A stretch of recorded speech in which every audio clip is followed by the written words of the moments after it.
వినాయక చవితి వేడుకలను ప్రశాంత వాతావరణంలో జరుపుకోవాలని కుప్పం అర్బన్ సిఐ శంకరయ్య స్పష్టం చేశారు.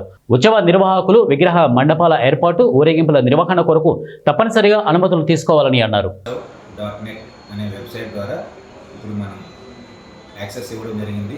పోలీస్ శాఖ ప్రతి ఒక్కరూ పర్మిషన్ కోసం అందులోనే అప్లై చేసుకోవాలి.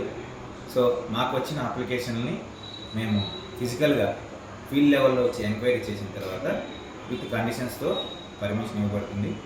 ఇచ్చిన పర్మిషన్ కాపీని పెండల్స్ దగ్గర కండిషన్స్తో ఉన్నటువంటి ఆ పర్మిషన్ ఎన్ఓసిని మరియు ఒక క్యూఆర్ కోడ్ కూడా జనరేట్ అవుతుంది.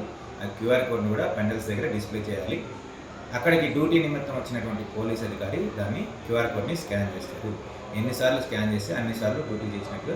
సో మాకు ఒక కౌంట్ ఉంటుంది కాబట్టి ప్రతి ఒక్కరూ వినాయక మండపాలకు సంబంధించిన కమిటీ వాళ్ళని రిక్వెస్ట్ చేయడం ఏంటంటే మీకు ఇచ్చినటువంటి ఎన్ఓసిని మరియు క్యూఆర్ కోడ్ని పంటల దగ్గర లామినేషన్ చేసి తగిలించగలరని రిక్వెస్ట్ చేస్తున్నాము.